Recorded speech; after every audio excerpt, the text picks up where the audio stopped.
anak-anak hebat semua. Mudah-mudahan kalian selalu sehat dan tetap bersemangat ya. Hari ini kita akan belajar tentang penyajian data dengan diagram batang. Kalian sudah siap untuk belajar kan? Sebelum kita belajar, kita harus tahu dulu tujuan pembelajaran kita hari ini. Tujuan pembelajaran kita kali ini yaitu peserta didik dapat menyajikan data dengan diagram batang. Nah, bagaimana? Kalian sudah siap? Sebelumnya, kita harus tahu dulu tentang pengertian data. Data adalah sekumpulan fakta atau keterangan yang belum diolah berupa angka, simbol, atau gambar yang diperoleh melalui pengamatan dari sumber-sumber tertentu. Contoh data, misalkan 1. Nilai ulangan Rian adalah 80. 2. Tinggi badan Caca adalah 158 cm. 3. Harga gula pasir Rp12.000 per kilogram. Jadi di dalam data harus menyajikan sesuatu yang sesuai dengan fakta dan real. Cara pengumpulan data ada 3. Yang pertama melalui angket atau kuesioner, yang kedua melalui wawancara, dan yang ketiga mengukur dan mengamati. Apa sih yang dimaksud dengan penyajian data itu? Penyajian data merupakan salah satu kegiatan dalam pembuatan laporan hasil penelitian yang telah dilakukan agar data yang telah dikumpulkan dapat dipahami dan dianalisis sesuai dengan tujuan yang diinginkan. Cara penyajian data yang pertama adalah dengan tabel seperti ini. Terdapat turus, frekuensi, dan juga jumlah. Ada juga melalui diagram garis, diagram batang, terdapat garis vertikal dan juga garis horizontal.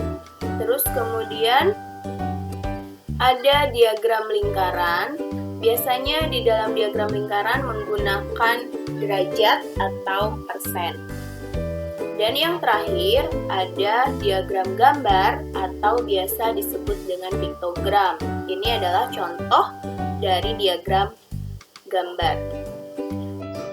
Bagaimana caranya membuat penyajian data dengan diagram batang? Nah, di sini Ibu memiliki satu contoh soal. Kita baca sama-sama ya. Hasil dari nilai penilaian akhir semester pas semester 1 kelas 6 SD pelajaran matematika SD Karanganyar 05 Pagi adalah sebagai berikut: 60, 80, 90, 70, 60, 60, 100, 80, 90, 60, 70, 70, 70, 80, 80, 80, 80, 70, 90. Pertanyaannya, A. Buatlah tabel nilai pas matematika, dan yang B. Buatlah diagram batangnya. Sekarang yang perlu kita bikin adalah tabel dulu. Di dalam tabel terdapat nomor, ini nilai siswa karena yang diketahui adalah nilai siswa. Kemudian ada turus dan juga frekuensi serta jumlahnya, jangan lupa. Kita urutkan nilai dari yang paling rendah. Karena yang paling rendah 60, maka kita urutkan dari 60, 70, 80, 90, dan 100. Selanjutnya kita buat turus. Sebelum kita buat turus, kita hitung dulu. Nilai yang 60 itu ada berapa siswa? Kita hitung ya. 1, 2, 3, 4. Ada lagi? Nggak ada. Jadi kita bikin turus 4 baris. 1, 2, 3, 4. Frekuensinya berdasarkan turus. Turusnya ada 4, berarti frekuensinya juga 4. Selanjutnya nilai 70. Yang nilai 70 kita hitung ada 1, 2, 3, 4, 5. Nggak ada lagi. Jadi kita bikin turusnya juga 5. Setiap turus kelima kita bikin dalam bentuk garis miring untuk mempermudah perhitungan. Nah, kita tulis frekuensinya ada 5. Selanjutnya yang nilai 80. Yang nilai 80 ada berapa kita hitung? 1, 2, 3, 4, 5, 6, 7. Ada 7, kita bikin torusnya juga 7. 5, 6, 7. Nah, frekuensinya juga ada 7. Selanjutnya yang nilai 90. Ada 1, 2, 3. Ada 3, maka kita bikin torusnya juga 3 baris, frekuensinya 3. Dan yang 100 itu hanya 1, kita bikin torusnya 1 dan frekuensinya 1. Untuk jumlah, kita jumlahkan semuanya. Frekuensi ada 4. Untuk yang nilai 60, 70 ada 5, 80 ada 7, 90 ada 3, dan 100 ada 1, jadi semuanya adalah 20. Setelah membuat tabel, selanjutnya kita membuat diagram batang. Kita bikin judulnya dulu, diagram batang nilai pas Matematika SD Karanganyar 05 Pagi. Setelah itu kita buat garis vertikal yang berisi tentang banyak siswa. Dan berikutnya kita bikin garis horizontal yang berisi tentang nilai siswa. Kita pakai tabel untuk mempermudah dalam menggambar agar tidak berantakan dan jaraknya agar sama ya. Setelah itu kita masukkan angka-angkanya.